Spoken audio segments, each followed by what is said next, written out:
Pernyataan Kang Deddy Mulyadi tentang ganti rakyat memantik polemik publik. Namun, di balik kontroversinya, ungkapan itu mengandung kritik yang tajam terhadap stagnasi sosial yang tidak kunjung berubah, meskipun pemimpin telah berganti. Tonton sampai selesai.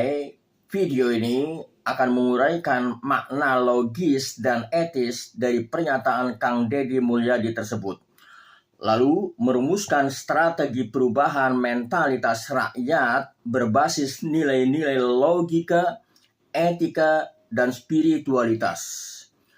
Pernyataan Kang Deddy Mulyadi yang menyebut perlunya ganti rakyat jika pemimpin tak mampu membawa perubahan memunculkan pertanyaan filosofis dan etis. Apakah rakyat bisa diganti? Apa yang sebenarnya perlu diubah? Pemimpin, sistem, atau mentalitas rakyat? Dalam konteks demokrasi, rakyat bukan objek pasif, tetapi subjek perubahan. Namun, seringkali pola pikir rakyat menjadi hambatan bagi perubahan yang lebih besar. Maka, yang dimaksud ganti rakyat seyogianya dipahami bukan secara literal, melainkan sebagai seruan untuk transformasi mental kolektif. Pernyataan tersebut dapat dianalisis melalui logika analogi dan etos perubahan. Kang Deddy Mulyadi tampaknya menggunakan bahasa provokatif untuk menggugah kesadaran publik. Dalam kerangka logika, jika rakyat adalah bagian dari sistem sosial dan sistem gagal karena perilaku mayoritas rakyat, maka solusi tak cukup pada level elit, tapi juga harus mencakup perbaikan mentalitas rakyat. Dalam pengertian ini, ganti rakyat tidak berarti mengganti manusia secara fisik, melainkan mengganti mentalitas lama dengan kesadaran baru. Filsuf Immanuel Kant dalam esainya What is Enlightenment menulis, "Enlightenment is man's emergence from his self-imposed immaturity. Immaturity is the inability to use one understanding without guidance from another." Pencerahan adalah keluarnya manusia dari ketidakdewasaan yang ia ciptakan sendiri. Ketidakdewasaan adalah ketidakmampuan untuk menggunakan akalnya sendiri tanpa bimbingan dari orang lain.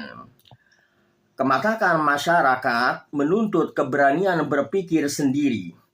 Ketika rakyat terus bergantung pada bimbingan dari atas, mereka tak akan pernah tumbuh sebagai subjek sejarah.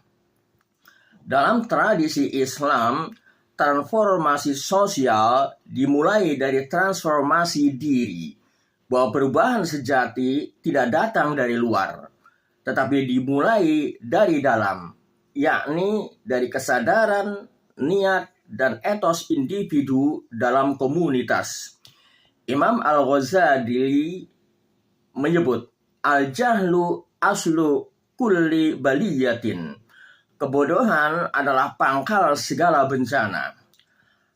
Kebodohan yang dimaksud tidak sekedar ketidaktahuan, tapi ketidakmauan untuk berpikir, menimbang, dan bertanggung jawab. Filsuf eksistensialis Viktor Frankl dalam bukunya Man's Search for Meaning menulis, When we are no longer able to change a situation, we are challenged to change ourselves." Ketika kita tidak lagi mampu mengubah suatu keadaan, saat itulah kita ditantang untuk mengubah diri kita sendiri.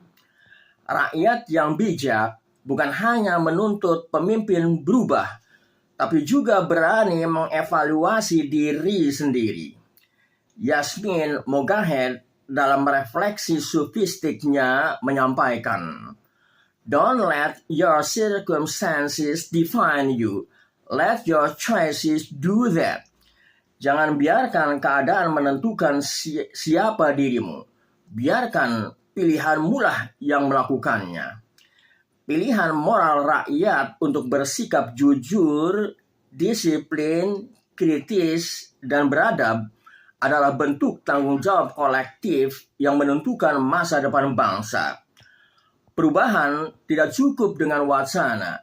Ia harus ditanamkan melalui sistem pendidikan dan budaya kolektif yang sehat.